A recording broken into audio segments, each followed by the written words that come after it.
You're watching Chicago Bears Now. I am your host, Harrison Graham, as always, here on the channel. Lots of Bears rumors and news to get into, including introducing you guys to something brand new here on Chicago Bears Now, which is what we're going to do right now. So our Bears Rumors Roundup kicks off. Bring back Jay Cutler. I've seen a few of you guys throwing this idea out there. One smoking Jay on this one. What the hell is a smoking Jay? Producer Brett is doing cartwheels in the background. What's going on? Okay, let's take a step back here.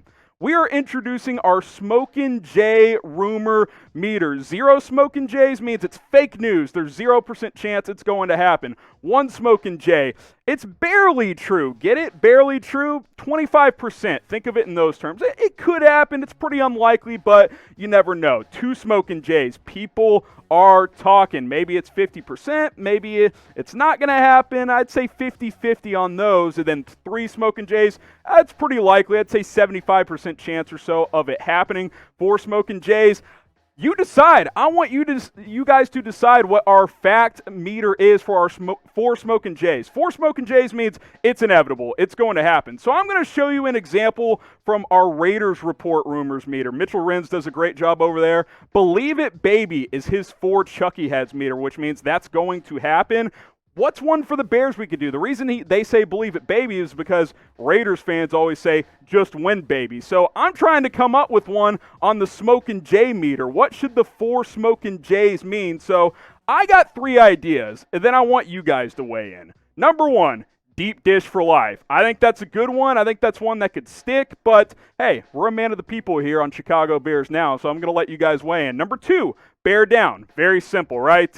Bear down for that. I think that could be one that works as well. 4 Smokin' Jays, bear down for it. I think that makes some sense. Number 3, I'm not as high on this one. Sweetness for Walter Payton. Maybe, maybe not. If enough of you guys like it, then maybe we'll roll with that one. But hey, I want you guys to vote, and if you have a different idea, let me know. Type 1 if you like deep dish for life. Type 2 if you like bear down. Type 3 if you like sweetness. Or, like I said, comment a different one. I'll get a couple of shout-outs in here. Donald actually likes sweetness. The Knob says bear down. James is voting 1. Meme is voting 2. Eddie's voting 3. I don't know. What do you guys think? We're doing the data scraper. It's looking pretty even. I don't know. 2s and 3s. I don't think you guys don't like deep dish, huh? Okay. That's fair. Deep dish isn't for everybody.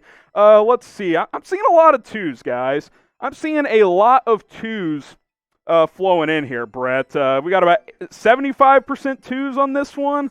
I don't know. Bear down might be the front runner. Look, I'm letting you guys weigh in, but I'm not saying we're going to roll with that one. Continue to get your votes in. What do you want 4 Smokin' Jays to mean? So as far as the first rumor goes, 1 Smokin' Jay for bringing back Jay Cutler. He's old. He's divorced. He's hanging out with Carrie Underwood on Thanksgiving. He's fine. He's not coming back to the Chicago Bears. Next rumor here. How about cutting Akeem Hicks? I actually mentioned this before this season as a salary cap relief guy. 2 Smokin' Jays. I think this one, it's 50-50. It could happen. Now, it would be after this season, obviously.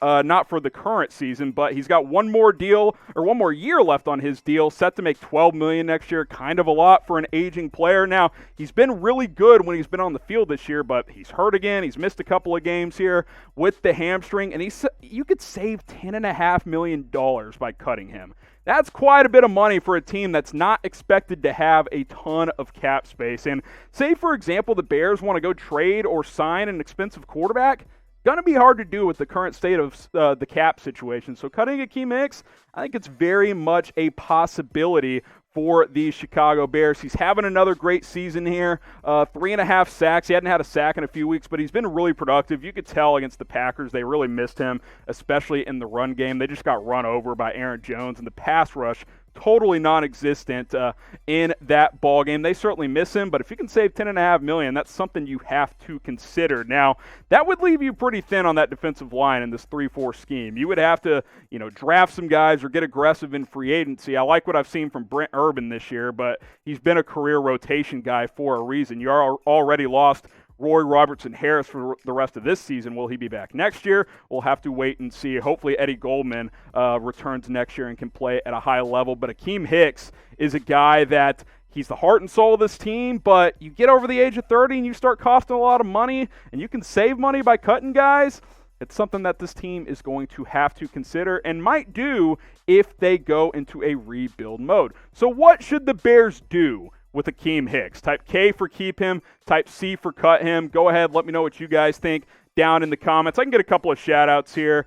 James wants to keep him. The Knob wants to keep him. Me Mafia wants to keep him. Sweetening says cut him. I'd say it's like 75-80% keep him. And I'm with you there, but I do think it's a possibility that he could get cut. Maybe they'll restructure his contract. It'll be somewhere there in the middle. Now, we still have Cyber Monday deals here on Chicago Bears. Now, take advantage while you can, especially if you're watching live. These deals could be gone by Wednesday, so go ahead and go to chatsports.com/Bears Monday. That 2 polo pack, 30% off, as is the rest of this stuff, up to 30% off. So take advantage at chatsports.com/Bears Monday. Look at these sweet Nike kicks. I am a big fan of these. I might take advantage of that deal, honestly. Chatsports.com/Bears Monday. And, of course, starting to get cold, especially in the Windy City. You might want to get this long sleeve beanie combo for 30% off. Take advantage. That link will be in the comments. It'll be in the description. It's going to be in the live chat as well for you live folks. So go ahead, click on that link. You guys can take advantage of this extended Cyber Monday deal. All right, how about firing Ted Phillips? I keep seeing you guys get rid of Ted Phillips. Matt Nagy and Ryan Pace have taken all the attention, but how about Ted Phillips? 2 smoking Jays. Look, Ted Phillips is not that involved when it comes to football operations. He is basically just an advanced accountant. Like, he's not a guy that's making a lot of football decisions. Now, you know, the Bears have been ridiculed in the past for a team not willing to spend major money at all times. Maybe Phillips factors in there, but I think that's more of an ownership thing, in all honesty. I know the McCaskies play some responsibilities with Ted Phillips, but I don't think firing Ted Phillips makes more sense than, like, firing Ryan Pace. Now, maybe if you're the McCaskies, you should just fire everybody, right, and completely start over. I'm on board with that. He's been there since 1983. He's been the team president since 1999. Like, hey, you want to do an ultimate house cleaning? Fire Ted Phillips. I got no problem with that. And I've seen you guys in the comments here.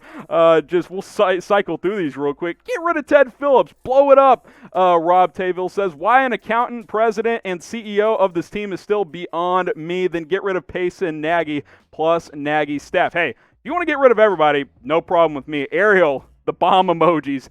Blow it up and fire Ted Phillips. You guys are anti-Ted Phillips guys. Like, I never even thought about Ted Phillips as being like a guy you got to get rid of, but you guys have really talked me into this here. The game is on. I would fire Ted Phillips, Ryan Pace, Matt Nagy in one fell swoop. I love the passion from you guys. That's why Bears fans are the best, especially here on YouTube. So who are you firing first? I've done this with Nagy and Pace. Let's throw Ted Phillips into the mix. Why not? Type MN for Matt Nagy. Type RP for Ryan Pace. Type TP for Ted Phillips. Who are you getting rid of if you are in charge of the Chicago Bears now? Let me know. I'm seeing an RP from Dragon King. I'm seeing MN, TP. It's pretty split. I'm seeing all over the place. Noel wants Ted Phillips gone, so let me know. Seeing a lot of Matt Nagy's flowing now. I think a lot of you guys just want to just blow it all up, which, hey, at this point, I'm not really going to argue with you on that. Now, subscribe to the channel because we're going live every single Tuesday at 4 o'clock Eastern if we get enough subscribers. So go ahead and hit that big red button. You turn on notifications as well. That way you're notified when we go live here on Chicago Bears Now. You don't want to miss any of the latest Bears rumors and news. That's what we cover here on Chicago Bears Now, plus a lot more content for you guys. So hit that big red button and subscribe today. Few more rumors on today's show. Kmet, is he tight end 1? Yeah, this is 4 smoking Jays. Bear down? Is that what we're rolling with? We'll see. 4 smoking Jays on this one. He's tight end 1. He has supplanted Jimmy Graham, and the coaching staff didn't have to say anything. It's just an absolute fact because he played a season-high 54 snaps. Jimmy Graham only played in 24 in that game against the Packers. Now, I will say this. Kmet's got to play a lot better. He dropped a touchdown in that game. They haven't used him that much, and maybe that's the thought process here of, hey, Jimmy Graham could be cut and save $8 million next year. Let's start playing the guy we took number 43 overall. Who would have thought? Kmet's got to be a guy you give opportunities down the stretch this year because Otherwise, you don't want Cole Kmet be the latest and greatest tight end you took in the second round that ended up being a bust. You got to give him opportunities. You've spent high draft capital on him. 94 yards through 11 games. That's not what you're looking for out of a second-round pick on only 14 targets. Get him more involved. I'm glad to see him play more snaps, but I want to see him get some targets and some opportunities as well. Look, Jimmy Graham in the red zone, put him out there. He's still a good red zone target, but he is not a guy that should be playing every down, which he's not anymore. Only played 24 snaps against the Green Bay Packers. How much of that was because of garbage time? I think a little bit, but Cole Kmet's snap count has been going up every single week, and I think at this point it's pretty clear that he is the number one tight end. Grade Cole Kmet's rookie year so far, A, B, C, D, or F. C minus? I don't know. He hadn't done that much, so I can't give him that. I have a grade D plus, C minus. Hopefully he does some things down the stretch here over the final 4 or 5 games. Seeing a lot of C's in there, seeing F from Corbin. So, yeah, it has not been that impressive from the second-round pick. Jalen Johnson has been a good pick, so that has worked out. Got a couple more here. How about trading for Carson Wentz? Yeah, this is fake news. Big Cat, you guys know Big Cat, you Chicago folks. He was like, hey, I can't wait for the Bears to trade for Carson Wentz this offseason.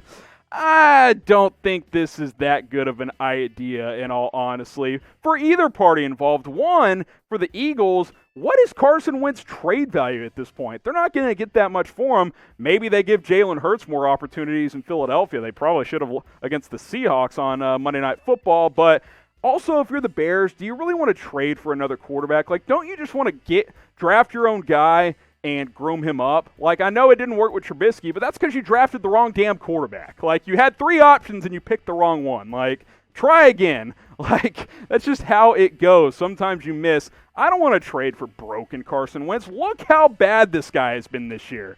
It's so bad, it's unbelievable. 58% down from 64, 15 interceptions through 11 games. That's a disaster, leading the NFL. QBR well below 50 there.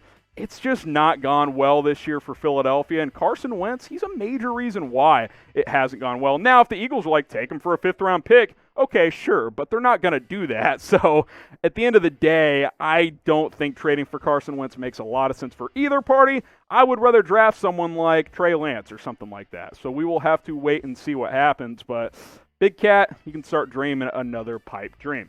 All right, we got one more here. How about hiring Pat Fitzgerald, the Northwestern coach? I'll give it one smoking J. I think it's barely true. There's a chance it could happen because recently Pat Fitzgerald's kind of been asked, like, because he said for years, right, like, I'm never leaving Northwestern. It's my alma mater. I love coaching here. And why would he? They'd never fire him because he's made them relevant. But he did recently not shoot down the idea of taking the Bears job if it came open.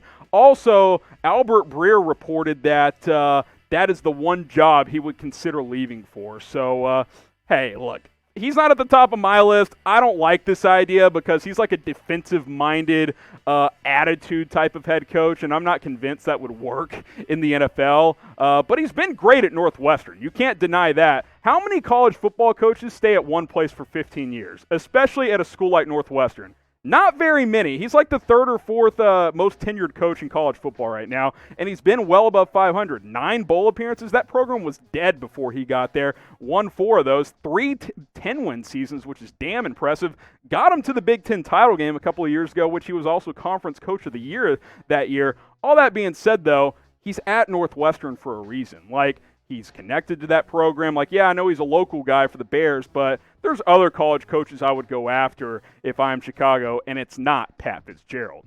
But I'll let you guys decide. A lot of you guys live in Chicago, so what do you think? Should the Bears hire Pat Fitzgerald? Type Y for yes, type N for no. I'm going no. Look, if you want to get rid of Nagy, that's fine, but I don't think hiring Pat Fitzgerald makes that much sense. I've shown you guys my list, and obviously if Nagy gets fired, we will expand on this. But Eric Bieniemy is the first guy I call. Don't think he takes the job. I think he'll have better options, but I would call him first. I'd call Lincoln Riley if you want to go to the college ranks. Again, he ain't taking that job, but he's who I'm calling. Brian DeBoll, I think, is a guy you could get. The Bills OC, Brian Daboll, he's done really good things with Josh Allen. I think he could help your quarterback play. Todd Bowles, he's kind of moved down in recent weeks. That defense for the Bucs hasn't been as good, but I think he deserves another shot. And then Joe Brady. the Panthers OC who ran that LSU offense with Joe Burrow. I'm intrigued by him. I don't know if he's ready, but I think he's a guy worth interviewing.